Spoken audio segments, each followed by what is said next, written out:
Hello बच्चों। तो कैसे हो आप? होप करता हूँ अच्छे होंगे। तो बच्चों, सबसे पहले मैं आपको अपना इंट्रोडक्शन दे देता हूँ। मैं एमबीबीएस स्टूडेंट हूँ और अभी गवर्नमेंट मेडिकल कॉलेज में अपनी पढ़ाई कर रहा हूँ। मैंने अपने टाइम पे 350 नंबर आए थे 360 में से बायोलॉजी में।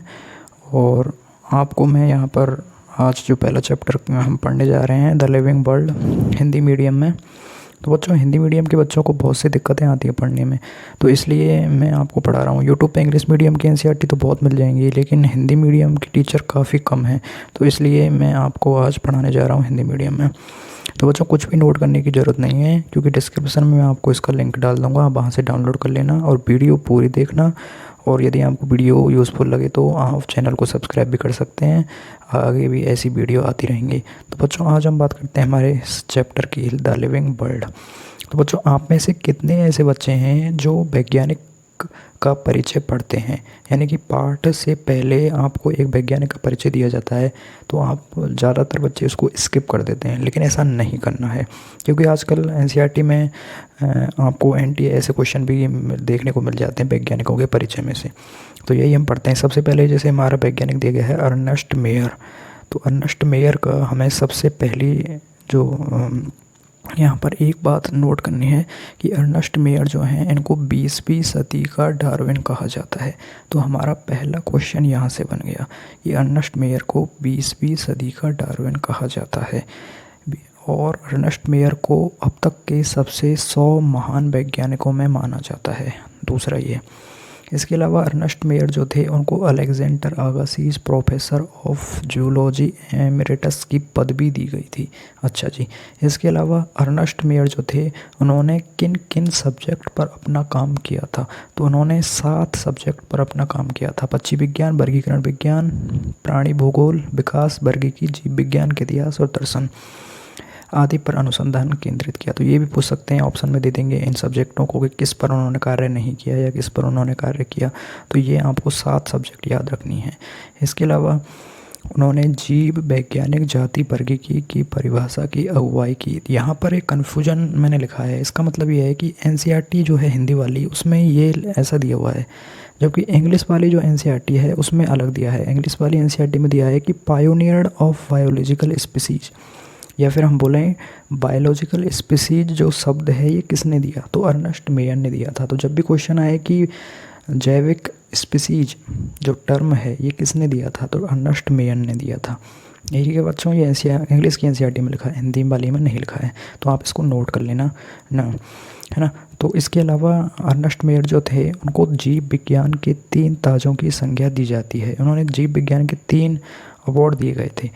एक है बॉल्जन प्राइज़, एक है जीव विज्ञान के लिए इंटरनेशनल प्राइज़, और एक है आपका क्रोफोर्ड प्राइज़। तो ये 3 आपको उनको प्राइज़ मिले थे। तो कुल मिला के हमने इस पूरे पैराग्राफ में क्या क्या चीज़ देखी कि अर्नेस्ट मेयर जो थे, उनको 20वीं सदी का डार्विन बोलते हैं, अब तक के 100 महान वैज्ञानिकों में आते हैं। Alexander Agassiz professor of zoology emeritus की पदवी मिली थी। उन्होंने 7 सब्जेक्ट पर अपने काम किए थे। इसके अलावा उन्होंने वैज्ञानिक मतलब जैविक स्पीसीज की परिभाषा दी थी। इसके अलावा अर्नेस्ट मेयर साहब को जीव विज्ञान के 3 ताज मिले थे। कौन कौन से? बॉल जॉन प्राइज़, जैव विज्ञान के लिए इंटरनेशनल प्राइज़ और क्रॉफोर्ड प्राइज़। तो इतना हमें पढ़ना है इस पूरे पैराग्राफ में। नेक्स्ट हम आगे बात करते हैं। नेक्स्ट देखिए, इसमें इस पूरे पैराग्राफ में कुछ है नहीं। नेक्स्ट हम यहाँ पर बात करते हैं। तो यहाँ पर लिखा हुआ है कि सभी जीव वृद्धि करते हैं। जीवों के भार तथा संख्या में वृद्धि होना, ये दोनों वृद्धि के द्वियुग्मी अभिलक्षण हैं। तो ये लाइन आपको नोट कर लेनी है कि ये जीवों के द्वियुग्मी अभिलक्षण हैं, ठीक है। इसके अलावा आप देखेंगे कि अधिकांश उच्च कोटि के प्राणियों तथा पादपों में वृद्धि तथा जनन पारस्परिक विशिष्ट घटनाएं हैं। तो ये हमें याद रखना है। क्वेश्चन ऐसा आता है कि उच्च कोटि के पादपों में कि निम्न कोटि के पादपों में? तो याद रखना है उच्च कोटि के पादपों में वृद्धि और जनन पारस्परिक विशिष्ट घटनाएं हैं। वो दे देगा निम्न कोटि और आप गलत करके आ जाओगे, तो ये आपको ध्यान रखना है ना। इसके अलावा हम भार को वृद्धि का अभिलक्षण मानते हैं। तो वो क्वेश्चन ऐसे भी दे सकता है कि हम वृद्धि को भार का अभिलक्षण मानते हैं, उल्टा करके दे सकता है। जैसे कि ये यहाँ पर फिरेंदा का क्वेश्चन है कि हम खाली जगह को खाली जगह का अभिलक्षण मानते हैं, है ना। तो हम वृद्धि को भार का अभिलक्षण मानते हैं, ये बात आपको ध्यान रखनी है। वृद्धि को जीवों का एक विशिष्ट गुण नहीं मानते हैं, तो ये हमें याद रखना है।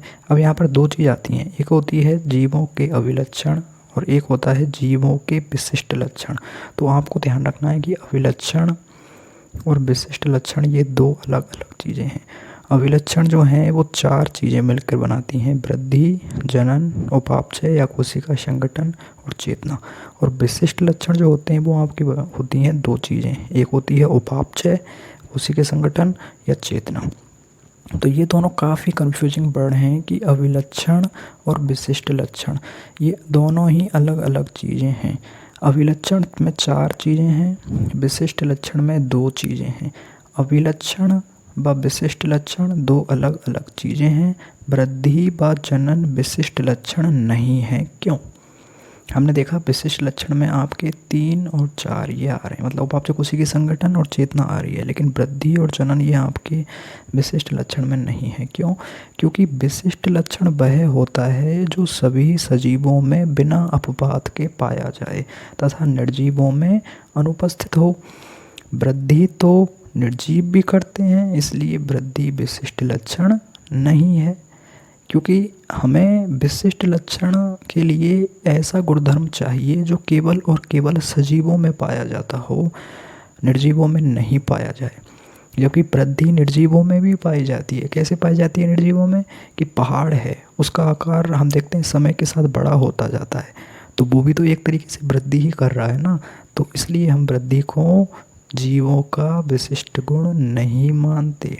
अच्छा, ये बात तो समझ में आ गई कि वृद्धि को हम जीवों का विशिष्ट गुण नहीं मानते। लेकिन जनन तो सभी सजीव करते हैं, जनन तो निर्जीव नहीं करते, तो उसको हम विशिष्ट लक्षण क्यों नहीं मानते? तो याद रखें, वृद्धि, ये जनन निर्जीव तो नहीं करते, लेकिन सभी सजीव भी तो जनन नहीं करते। चलो ये बात आपकी सही है कि निर्जीव वस्तुएं जनन नहीं करती, लेकिन सजीव, सारे सजीव जनन नहीं करते। कुछ ऐसे सजीव हैं जो जनन नहीं कर पाते हैं। भाई ऐसे कौन कौन से सजीव हैं जो जनन नहीं करते? जैसे खेसर या खच्चर, बंधे कामगार, मधुमक्खी, अनुर्वर मानव युगल। तो ये एग्जाम्पल आपको याद रखने हैं जो जनन नहीं करते। इन्हीं की वजह से हम जनन को विशिष्ट लक्षण नहीं मानते हैं। ठीक है, इसके बाद हम बात करते हैं जीवों का दूसरा जो लक्षण है वो है उपापचय। सभी जीव रसायनों से बने होते हैं। सभी जीवों, चाहे वो बहुकोशिक हों तथा एक कोशिक हों, उसमें हजारों उपापचयी क्रियाएं पाई जाती हैं। तो आपको यहाँ पर ये भी याद रखना है कि जो जनन है उसमें देखिए, जैसे फंजाई में जनन जो होता है वो अलैंगिक बीजाणु की मदद से होता है, यीस्ट या हाइड्रा में मुकुलन की वजह से होता है, प्लेनेरिया में वास्तविक पुनर्जनन की वजह से होता है, फंजाई या तंतु में शैवाल और मांस में विखंडन की वजह से होता है। एक कोशिकीय जीवों जैसे कि बैक्टीरिया में, एक कोशिकीय शैवाल में और अमीबा में वृद्धि व जनन एक ही हैं। यानी एक कोशिकीय जीवों में वृद्धि तथा जनन एक ही हैं, यानी कि एक दूसरे के पर्यायवाची हैं। जबकि बहुकोशिकीय जीवों में हम अलग अलग मानते हैं। केवल एक कोशिकीय जीवों में एक दूसरे के पर्यायवाची हैं, बहुकोशिकीय जीवों में ऐसा नहीं है। तो ये हमें याद रखना है, जनन की वृद्धि पर्यायवाची है, ना कि वृद्धि की जनन पर्यायवाची है। तो ये आपको फिल इन द ब्लैंक का ही क्वेश्चन बनता है। यहाँ पर लिखा हुआ है कि किसी भी निर्जीव में उपापचय क्रियाएं नहीं होती। यही कारण है कि उपापचय विशिष्ट लक्षण है, क्योंकि सभी सजीवों में पाया जाता है और निर्जीवों में नहीं पाया जाता है। इसके अलावा देखिए, परख नली जो है उसमें की गई उपापचय क्रियाएं ना तो जैव हैं और ना ही निर्जीव। तो टेस्ट ट्यूब में जो की गई क्रियाएं हैं वो ना जैव हैं और ना ही निर्जीव। इसके अलावा जो पात्र में, यानी कि इन विट्रो या लैब, LAB लैब में जो उपापचय क्रियाएं हैं वो जैविक नहीं हैं, यद्यपि वे निश्चित ही जीवित क्रियाएं हैं। अतः शरीर का कोशिकीय संगठन जीवन स्वरूप का सुस्पष्ट अभिलक्षण है। तो ये हमें याद रखना है।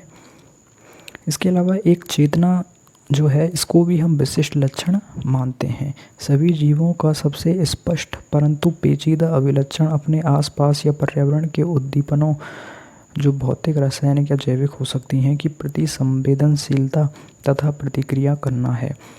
तो देखिए, इसको हम चेतना बोलते हैं। चेतना सभी सजीवों का विशिष्ट लक्षण माना जाता है। निर्जीवों में चेतना नहीं मिलती है, याद रखना है। इसके अलावा एक एम्स में एक क्वेश्चन आया था एक बार कि पादप तथा प्राणियों दोनों में दीप्ति काल मौसमी प्रजनकों के जनन को प्रभावित करता है। ये वाली लाइन बहुत ज़्यादा इंपॉर्टेंट है, ये एम्स में आई है, आपको ये रटनी है अच्छी तरीके से। मानव ही केवल एक ऐसा जीव है जो स्वयं से अवगत है, अर्थात स्वचेतन है। तो यहाँ पर लिख रहा है कि स्वचेतना केवल मानव में पाई जाती है और सजीवों में नहीं। केवल और केवल मानव में स्वचेतना पाई जाती है। अतः स्वचेतना जीवों का विशिष्ट लक्षण नहीं है, ये केवल मानव का ही लक्षण है, सभी सजीवों का विशिष्ट लक्षण नहीं है। अब एक एनसीईआरटी में एक लाइन लिखी हुई है कि कोमा का जो मरीज है उसमें चेतना पाई जाती है कि स्वचेतना पाई जाती है। तो याद रखना, कोमा पेशेंट में स्वचेतना नहीं मिलती, उसमें केवल चेतना पाई जाती है। तो यहाँ पर मैंने लिख दिया है नोट करके कि कोमा पेशेंट में चेतना पाई जाती है पर स्वचेतना नहीं पाई जाती। ठीक है, इसके अलावा अगला हम पढ़ते हैं। अगला यहाँ पर लिखा हुआ है कि जैव विविधता जो है इसकी संख्या टोटल 1.7 मिलियन टू 1.8 मिलियन तक है। तो ये मैंने यहाँ पर अलग से लिख दिया है, आपको याद रखना है ये डाटा। इसके अलावा प्रत्येक जीव का एक मानव नाम होता है, वह उसी नाम से सारे विश्व में जाना जाता है। इस प्रक्रिया को नाम पद्धति कहते हैं और नाम पद्धति तभी संभव है जब जीवों का वर्णन सही हो और हम जानते हैं यह नाम किस जीव का है, इसे पहचानना कहते हैं। तो ये वाला जो पैराग्राफ है इसे फिल इन द ब्लैंक वाला क्वेश्चन बन सकता है कि खाली जगह कहते हैं और खाली जगह इसे कहते हैं। तो नाम पद्धति और पहचानना, इनमें कन्फ्यूजन हो सकती है, तो आपको ध्यान रखना है किसे हम नाम पद्धति बोलते हैं, किसे हम पहचानना बोलते हैं। आगे हम बढ़ते हैं। आगे आपको ICBN और ICZN के नाम याद रखने हैं, जैसे international code of botanical nomenclature. Option में वो क्या देता है, इंडियन लिख देता है इंटरनेशनल की जगह, कि Indian code of botanical nomenclature. ठीक है, तो ऐसा नहीं करना, इंटरनेशनल कोड आएगा यहाँ पर। इसके अलावा प्रत्येक नाम के 2 घटक होते हैं, पहला वंशीय नाम, दूसरा जाति संकेत पद। और इस प्रणाली के 2 घटक होते हैं, इसे हम द्विनाम पद्धति कहते हैं। द्विनाम पद्धति जो थी सबसे पहले कैरोलस लीनियस ने दी गई थी। तो ये हमें याद रखना है कि द्विनाम पद्धति सबसे पहले किसने दी थी, तो कैरोलस लीनियस ने दी थी। इसके अलावा 2 शब्दों वाली नामकरण प्रणाली बहुत सुविधाजनक है। एक उदाहरण भी दिया है एनसीईआरटी में, जैसे आम का वैज्ञानिक नाम मैंजीफेरा इंडिका है। मैंजीफेरा इंडिका में पहला जो नाम है मैंजीफेरा, ये इसका वंश नाम है, और जो दूसरा शब्द है इंडिका, ये इसका एक विशिष्ट स्पीसीज अथवा जाति संकेत पद है। अब हम बात करते हैं वैज्ञानिकों नाम जो हैं उनके निम्नलिखित नियम हैं। 5 नियम है टोटल। पहला नियम, जैविक नाम प्राय लैटिन भाषा में होते हैं और तिरछे अक्षरों में लिखे जाते हैं। इंग्लिश की एनसीईआरटी में तिरछे अक्षरों को हम इंग्लिश में इटैलिक्स बोलते हैं। तो लैटिन में लिखे जाते हैं लेकिन इटैलिक्स में, मतलब लैटिन भाषा से बने होते हैं लेकिन इटैलिक्स में लिखे जाते हैं। इटैलिक्स मतलब तिरछे अक्षरों में। इनका उद्भव चाहे कहीं से भी हुआ हो, इन्हें लैटिनीकरण अथवा लैटिन भाषा का व्युत्पन्न माना जाता है। सी बॉक्स, तो आगे हम बॉक्स देखेंगे। एक, जैविक नाम में पहला शब्द वंश नाम और दूसरा शब्द जाति संकेत पद होता है। नेक्स्ट नियम, जैविक नाम को जब हाथ से लिखते हैं तब दोनों शब्दों को अलग अलग रेखांकित तथा छपाई में तिरछा लिखना चाहिए। यह रेखांकन उनके लैटिन उद्भव को दिखाता है। तो ये हमें याद रखना है कि जब हम इन हैंडराइटिंग यानी कि हाथ से लिखते हुए हम लिखेंगे तो हम ऐसे लिखेंगे मैंजीफेरा इंडिका और अंडरलाइन नीचे कर देंगे, रेखांकन जिसे हम बोलते हैं, रेखांकित करेंगे उसको, अंडरलाइन करेंगे। और जब हम प्रिंट में लिखेंगे या पेपर में, यानी कि हम नीट के पेपर में या आपके मॉक टेस्ट में जब भी आएगा तो ऐसे इटैलिक्स में यानी तिरछे अक्षरों में लिखा हुआ आएगा, अंडरलाइन नीचे नहीं आएगी, है ना। तो आपको ऐसा ऑप्शन ढूंढना है जिसमें इटैलिक्स में लिखा हुआ हो, तिरछे अक्षरों में लिखा हुआ हो। अंडरलाइन वाला गलत है, अंडरलाइन वाला आपको क्वेश्चन टिक नहीं करना है, ठीक है। इसके अलावा चौथा नियम क्या कहता है कि वंशीय नाम जो होता है वो बड़े अक्षरों में होना चाहिए, जबकि जाति संकेत पद छोटे अक्षरों में होना चाहिए। तो जैसे हम देख सकते हैं मैंजीफेरा इंडिका में पहला जो नाम है वंशीय नाम वो एम, कैपिटल एम है, और ये आई जो है वो स्मॉल आई है। तो पहला नाम कैपिटल में, दूसरा नाम स्मॉल में होना चाहिए।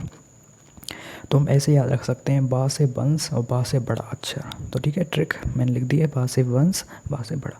वंशीय नाम बड़े अक्षरों में और जाति संकेत पद छोटे अक्षरों में लिख सकते हैं। 5वां नियम है कि जाति संकेत पद के बाद अर्थात जैविक नाम के अंत में लेखक का नाम लिखते हैं और इसे संक्षेप में लिखा जाता है। ठीक है, यानी कि हम वैज्ञानिक का नाम लिख सकते हैं और इसे संक्षेप में यानी शॉर्ट फॉर्म में लिखा जाता है। याद रखना, लॉन्ग फॉर्म नहीं लिखी जाती, शॉर्ट फॉर्म में लिखा जाता है, संक्षेप में लिखा जाता है।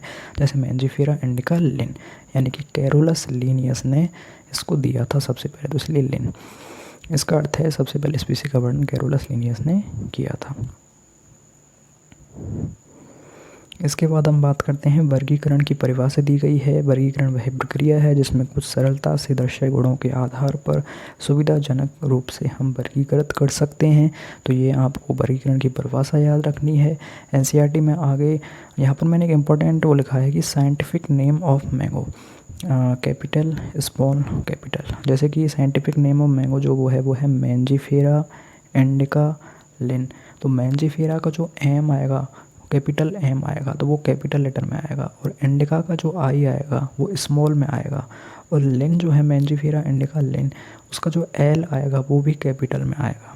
देखो तो आप ये नोट कर लेना, यहाँ पर Mangifera indica Linn, M capital, indica का आई स्मॉल आई, और लिन का जो एल है वो कैपिटल एल। ठीक है, इसके बाद हम बात करते हैं जैसे एल्सेशियन, यहाँ पर एनसीईआरटी में लिखा है। तो एल्सेशियन क्या है, तो याद रखना एल्सेशियन एक कुत्ते की नस्ल है जिसे हम जर्मन शेफर्ड भी बोलते हैं ना।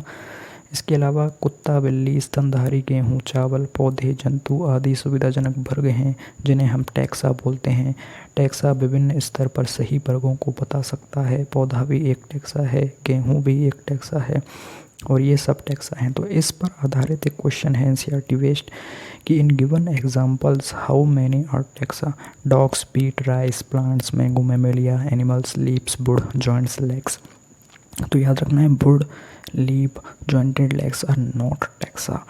ठीक है, इसके अलावा गुणों के आधार पर सभी जीवों को विभिन्न टैक्सा में हम वर्गीकृत करते हैं। जैसे गुण जैसे कि प्रकार, रचना, कोशिका की संरचना, विकासीय प्रक्रम तथा जीव की पारिस्थितिक सूचनाएं 5, और छठा वाला पॉइंट है बाहरी व आंतरिक संरचना। तो कुल मिला के आधुनिक वर्गीकरण अध्ययन के आधार टोटल 6 पॉइंट याद रखने हैं।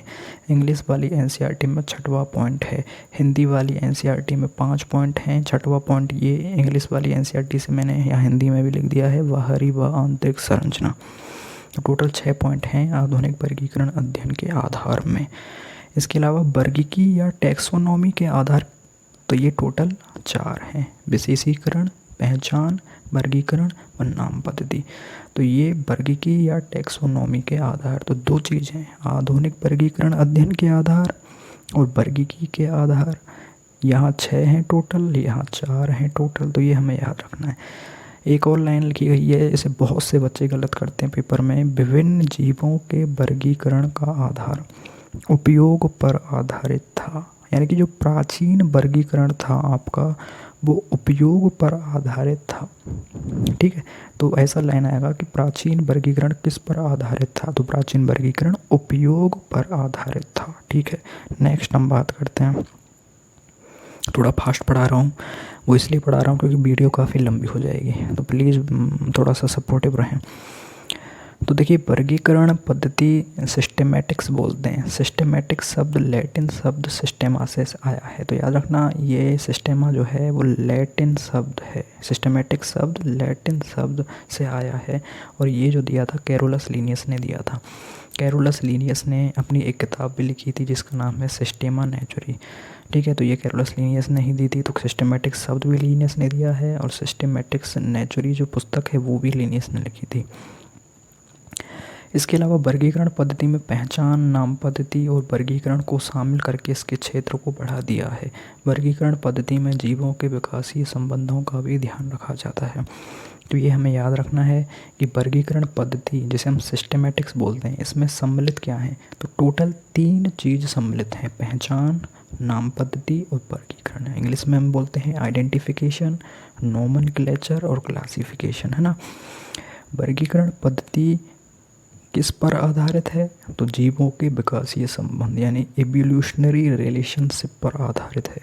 तो ये आपको याद रखना है, ये आपको क्वेश्चन आता है कि सिस्टेमेटिक्स किस पर आधारित है, जीवों के विकासीय संबंध पर।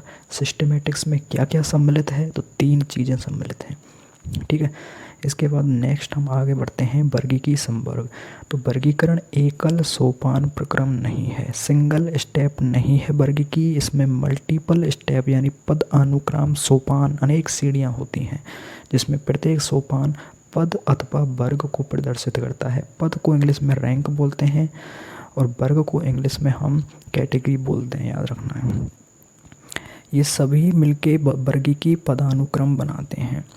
प्रत्येक संवर्ग वर्गीकरण की एक इकाई को प्रदर्शित करता है, इसे प्राय वर्गक या टैक्सोन बोलते हैं। अब देखो इंग्लिश की एनसीईआरटी में यहाँ पर लिखा है कि जो सिंगुलर है यानी एक वचन में हम इसे टैक्सोन बोलते हैं और प्लूरल यानी बहुवचन में हम इसे टैक्सा बोलते हैं। तो टैक्सोन और टैक्सा में कंफ्यूज नहीं होना है, टैक्सोन सिंगुलर है, टैक्सा प्लूरल है। ये क्वेश्चन भी आ सकता है, तो इसको याद रखना है। हिंदी वाले में नहीं लिखा हुआ है, कहीं इंग्लिश वाले में लिखा है, तो मैंने यहाँ पर लिख दिया है। इसके अलावा आप देखेंगे कि यूनिट ऑफ क्लासिफिकेशन यानी वर्गीकरण की इकाई क्या है, तो वर्गीकरण की इकाई है आपका पद और वर्गक। एक ही बात है, पद, रैंक या टैक्सोन। तो टैक्सोन जो है वो यूनिट ऑफ क्लासिफिकेशन है, लेकिन स्पीसीज जो है वो बेसिक यूनिट ऑफ क्लासिफिकेशन है। तो 2 अलग अलग चीज़ें हैं, यूनिट ऑफ क्लासिफिकेशन और बेसिक यूनिट ऑफ क्लासिफिकेशन, ठीक है, 2 अलग अलग चीज़ें हैं। तो ये आपको याद रखना है, इस पर क्वेश्चन आता है। नेक्स्ट हम बात करते हैं स्पीसीज जाति की। तो देखिए स्पीसीज जाति जो होती है इसमें मौलिक समानताएं होती हैं, उसे स्पीसीज कहते हैं। तो क्वेश्चन आएगा स्पीसीज की पहचान किससे करते हैं, तो मौलिक समानताओं के आधार पर करते हैं। हम एक स्पीसीज को दूसरी संबंधित स्पीसीज से उसके आकारीय विभिन्नता के आधार पर अलग करते हैं। किसके आधार पर करते हैं, आकारीय विभिन्नता के आधार पर। यहाँ पर कुछ एग्जाम्पल दिए गए हैं, जैसे Mangifera indica, Solanum tuberosum, Panthera leo. तो ये सब उदाहरणों से हमको बताया गया है। प्रत्येक वंश में एक अथवा एक से अधिक जाति संकेत पद हो सकते हैं। तो ये लाइन का अर्थ क्या है कि प्रत्येक वंश में एक अथवा एक से अधिक जाति संकेत पद हो सकते हैं। तो इस लाइन का अर्थ हम यहाँ पर जोड़ते हैं कि एक वंश के एक से अधिक जाति संकेत पद हो सकते हैं। Example Panthera leo. Panthera leo में पैंथेरा वंश नाम है तथा लियो जाति संकेत पद है। तो इस वंश यानी पैंथेरा के अनेक जातीय संकेत पद हो सकते हैं, जैसे पैंथेरा टिग्रिस, पैंथेरा पार्डस। इसी तरह सोलेनम के लिए Solanum tuberosum, Solanum nigrum, Solanum melongena, यानी एक वंश के एक से अधिक जातीय संकेत पद हो सकते हैं। तो ये यहाँ पर सीधी सी लाइन है। इसके अलावा एक क्वेश्चन है आपके लिए कि सोलेनम ट्यूबरोसम में ट्यूबरोसम क्या है, तो याद रखना पहला नाम वंशीय नाम, दूसरा नाम जाति संकेत पद। तो ट्यूबरोसम क्या होगा, जाति संकेत पद होगा। नेक्स्ट हम बढ़ते हैं, मानव की जाति क्या है, तो मानव की जाति क्या है, सैम्पियंस। और कौन सा वंश है, होमो। तो टोटल मिला के हो गया होमो सैम्पियंस, है ना। नेक्स्ट हम स्पीसीज़ के बाद अब हम बढ़ते हैं वंश जीनस की तरफ। तो देखिए वंश जो होती है ये स्पीसीज़ का वर्ग है। स्पीसीज़ के गुण अन्य वंश में स्थित स्पीसीज़ की तुलना में समान होते हैं। ये एम्स का क्वेश्चन है, ये लाइन बहुत ज़्यादा इम्पोर्टेंट है, याद रखनी है। ये इस लाइन का अर्थ क्या है, तो इस लाइन का अर्थ हम यहाँ पर लिखा हुआ है कि एम्स क्वेश्चन लाइन मीनिंग। पहले आप लाइन पढ़ लीजिए, वंश स्पीसीज की तुलना में कम समानता प्रदर्शित करते हैं, है ना। तो यहाँ पर जैसे आलू व टमाटर एक ही वंश में हैं सोलेनम में, तथा शेर व चीता अन्य वंश में है पैंथेरा वंश में।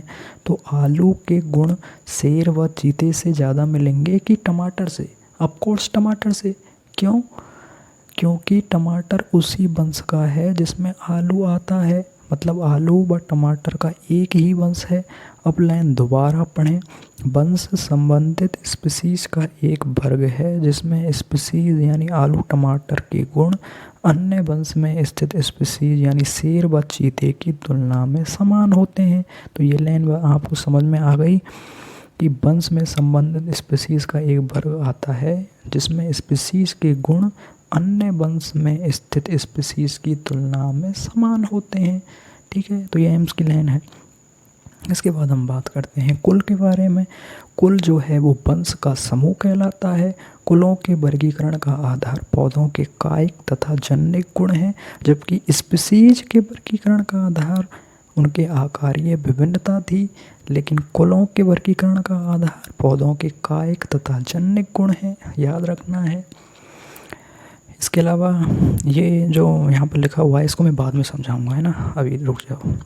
गण या ऑर्डर, गण या ऑर्डर में एक लाइन लिखी हुई है कि जो स्पीसीज है, वंश है और कुल है वो समान लक्षणों पर आधारित है, जबकि गण और अन्य उच्चतर वर्गीय संवर्ग लक्षणों के समूहन पर आधारित है।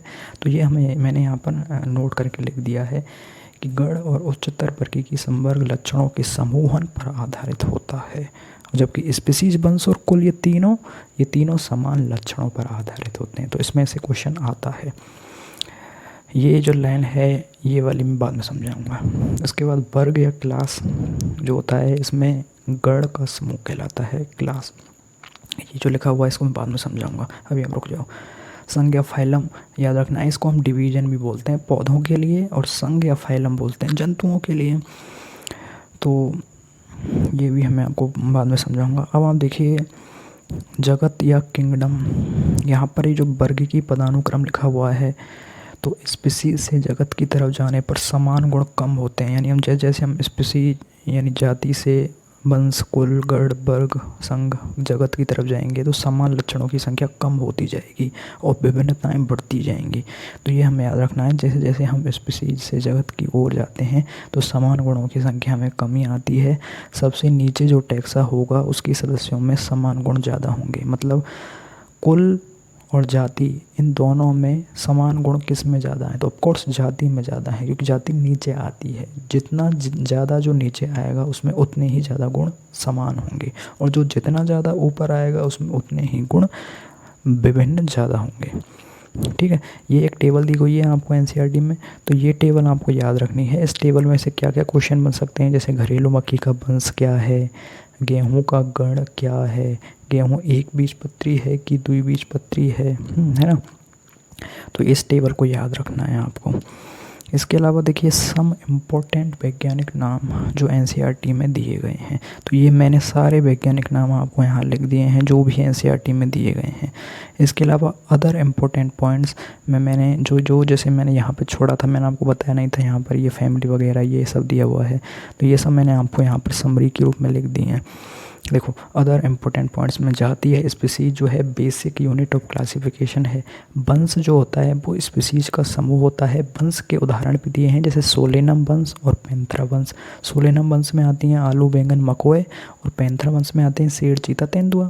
कुल या फैमिली जो होता है वो वंश का समूह होता है, जैसे सोलेनेसी कुल, फेलिडी कुल और कैनिडी कुल। तो एनसीईआरटी में कुल कितनी फैमिली दी गई हैं, तो सोलेनेसी कुल, फेलिडी कुल और कैनिडी कुल।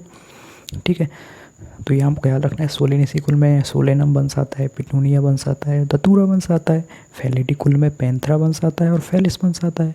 कैनिडी कुल में कैनिस वंश यानी जिसमें कुत्ता आता है। तो यहाँ आप याद रख सकते हैं बिल्ली और कुत्ता इन दोनों की फैमिली अलग अलग हैं। बिल्ली की फैमिली है फेलिडी और कुत्ता की फैमिली है कैनिडी। बिल्ली और शेर, चीता, तेंदुआ इनकी एक ही फैमिली है फेलिडी। ठीक है, गण या ऑर्डर कुल का समूह होता है, कुल या फैमिली का समूह। तो कितने हमारे गण दिए गए हैं एनसीईआरटी में, 2, पॉलीमेनियल्स गण और कार्निवोरा गण। पॉलीमोनियस गण में कौन कौन सी फैमिली हैं और कार्निवोरा गण में कौन कौन सी फैमिली हैं, ये याद रखनी है। इसके अलावा नेक्स्ट है वर्ग या क्लास, ये होता है गण का समूह। तो यहाँ पर एक ही क्लास का एग्जाम्पल दिया एनसीईआरटी में, जैसे मैमेलिया क्लास। तो मैमेलिया क्लास के कितने गण हैं, प्राइमेटा गण और कार्निवेरा गण। प्राइमेटा गण में मंकी, गोरिल्ला, गिब्बॉन आते हैं। कार्निवेरा गण में शेर, चीता और बिल्ली आते हैं। तो मंकी और शेर एक ही क्लास में है, फैमिली या क्लास में, है ना। नेक्स्ट हम बढ़ते हैं फाइलम या डिवीजन की तरफ। जैसे हम संघ भी बोलते हैं जंतुओं के लिए और डिवीजन बोलते हैं पौधों के लिए। तो ये क्लास का ग्रुप है। इसमें एनसीईआरटी में कॉर्डेटा संघ का एग्जांपल दिया है, जिसमें हमारी इतनी सारी क्लास हैं, mammalia class, aves class, amphibian class, reptile class, species class. Next है हमारा जगत या किंगडम, जो उच्च यानी हायर लेवल पर आता है, जिसमें सर्वाधिक विविधता पाई जाती है किंगडम में। फाइलम या डिवीजन का समूह है, 2 किंगडम है, animal kingdom, plant kingdom. Animal kingdom में जंतु, प्लांट किंगडम में पादप।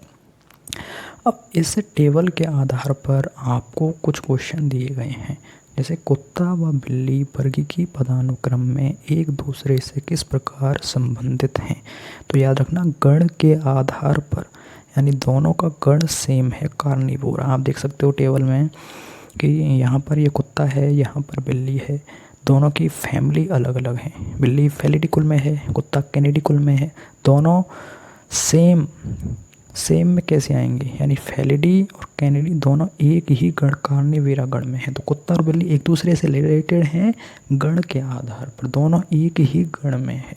यदि मैं क्वेश्चन पूछूं कि चीता और बिल्ली ये दोनों एक दूसरे से किस प्रकार रिलेटेड हैं, तो याद रखना ये दोनों एक ही फैमिली के सदस्य हैं। तो ये दोनों एक दूसरे से फैमिली कुल के आधार पर रिलेटेड हैं। तो नेक्स्ट क्वेश्चन यही था हमारा कि शेर या चीता, एक ही बात है, शेर या बिल्ली एक दूसरे से किस प्रकार संबंधित हैं। तो कुल या फैमिली के आधार पर दोनों की फैमिली सेम है, फेलिडी। वर्ग व गण में किस में सर्वाधिक समानताएं मिलती हैं। तो याद रखें जैसे जैसे हम नीचे से ऊपर की तरफ जाते हैं तो समान गुणों में कमी होती है। तो वर्ग और गुण में, जैसे स्पीसीज से जगत की तरफ जाएंगे तो समानताएं कम होंगी, तो गण में समानताएं ज़्यादा हैं। क्यों? क्योंकि गण नीचे आता है, वर्ग ऊपर आता है। तो ऊपर कम समानताएं मिलेंगी, नीचे ज़्यादा समानताएं मिलेंगी। नेक्स्ट क्वेश्चन, जगत व स्पीसीज में किस में ज़्यादा विविधताएँ हैं। तो ऑफकोर्स जगत में ज़्यादा विविधताएं होंगी, ऊपर जाने पर विविधताएं बढ़ती हैं, समानताएं कम होती हैं। तो जगत व स्पीसीज किस में विविधताएं ज़्यादा हैं, तो जगत में विविधताएं ज़्यादा हैं। तो इस टेबल से बहुत सारे क्वेश्चन बनाए जा सकते हैं। ये टेबल बहुत ज़्यादा इम्पोर्टेंट है, तो इसलिए मैंने आपको ये टेबल बनाई है। ये कुछ इम्पोर्टेंट वैज्ञानिकों के नाम भी दिए गए हैं। ये वाली टेबल इम्पोर्टेंट है। नेक्स्ट जैसे वर्गीकी सहायता साधन या हर्बेरियम वगैरह ये सब हटा दिया है नई एनसीईआरटी में, लेकिन फिर भी मैंने आपको जो पीडीएफ दी है उसमें मैंने इसको भी हाईलाइट कर रखा है, तो आप वहाँ से इसे देख सकते हैं। तो कुल मिला के ये हमारा जो चैप्टर है वो कंप्लीट हो चुका है। तो बच्चों, अगर आपको मेरी वीडियो यूज़फुल लगे तो प्लीज़ चैनल को सब्सक्राइब कर लेना। मुझसे जितना हो सकेगा मैं आपको मदद करूँगा। आप कमेंट में लिख सकते हैं आपको वीडियो कैसी लगी, और नेक्स्ट वीडियो भी इसी तरह की आएगी। नेक्स्ट चैप्टर जो है जीव जगत का वर्गीकरण, उसकी भी मैं हाईलाइटेड एनसीईआरटी की वीडियो बनाऊंगा। तो बच्चों यहाँ लाइक कर देना यदि वीडियो पसंद आए, और सब्सक्राइब कर देना यदि हमको पसंद आई। तो बच्चों थैंक यू, धन्यवाद।